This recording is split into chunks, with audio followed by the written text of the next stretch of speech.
Hello, brothers and sisters of the interwebs. This is Steel Phoenix here with another Theory Thursday, and this week is actually going to be a follow-up to a theory that I had a couple weeks ago. Well, it was a sort of group of theories that was the everyone that had died at that point. But since I did that before the finale of the most recent season, I kind of need to do a follow-up to that for everyone that may or may not have died in the finale. And I also have to cover over one because a lot of people have actually commented since then. Also, thank you to everyone that's been commenting, and thank you for all the new subscribers I've gotten since I've started doing this. I'm up to 28 subscribers right now, and honestly, the community is quite great. They all have some interesting input to all of the theories that I have that I get comments on. But without further ado, let's move on to the first one, which is going to be the Roman continuation from last week, because the night after I posted, Rooster Teeth outright said that Roman was dead in their podcast just before the finale. And there's sort of a controversy going on, depending on people that are outright believing Rooster Teeth, and some people that are saying it might be a misdirection, because I guess that they've done it some other times in their past. I've only thought of a couple times that they've sort of misdirected people thinking that other people were dead, but that was not actually brought out into the open. It was in the series itself. The people died, but they didn't really die. But I still believe that Roman is dead, personally, after looking and seeing that he was kicked into the ship, which then that would have killed the Grimm.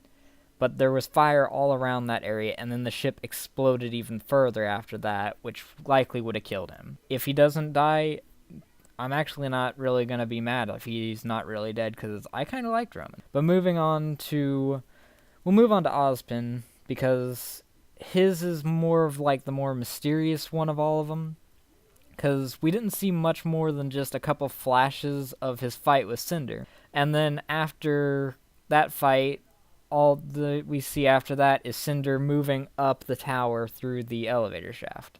We didn't see him die on screen, which by most standards means that he's not dead, because if they don't die on the screen, by tradition, they're not really dead. Most people are just saying he's just missing, but honestly, the biggest point that I think that makes it to where he's not dead is that there's still too many questions that remain about him in the series, and there's not really a likely chance that they just leave big questions out in the open, especially after the finale where we saw all the power that he had. It'd be a big theory boom between seasons, get people talking, and then later down the line they'd explain what actually was going on.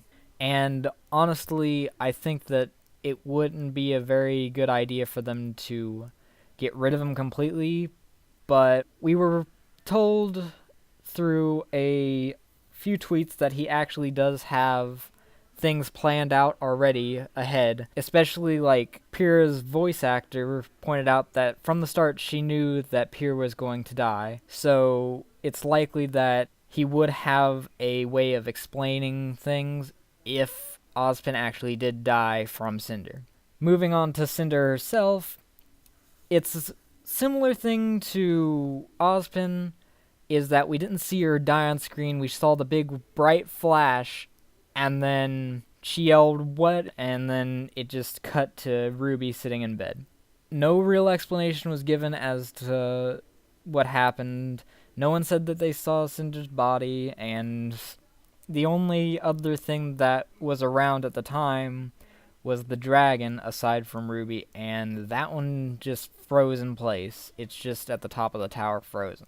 I don't think that she's dead, because a flash of light and then she's just gone out of nowhere wouldn't be a satisfying death for a villain like her. It would be like if they took Sharkface, and after all the fighting and whatnot that had been going on through volume 13 of Red vs. Blue, they just had him randomly in an explosion die. We don't see him die or anything. It's just he's dead out of nowhere.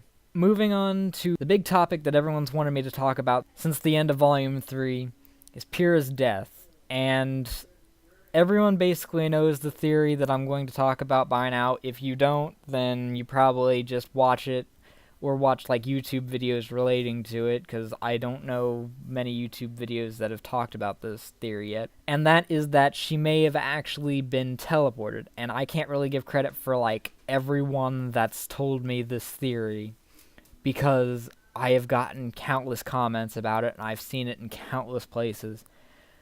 The biggest like strain that I've seen is an iFunny post that I didn't save, unfortunately, that was talking about like why they believe Pyrrha was teleported, and it was basically where Cinder held on to her headpiece until she was fully disintegrated and then dropped the headpiece as if wanting people to know she had died, or quote unquote know that she died.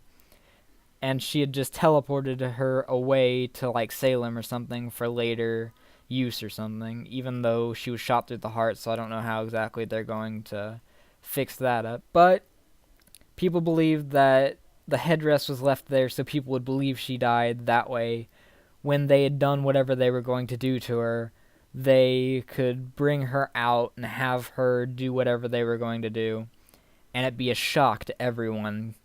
And they would have to make like a big choice whether to save Pyrrha or something along those lines. Something akin to brainwashing is what I was thinking today while I was thinking about this part of the theory, where they have her in the end like have to fight Jean or fight Rwby.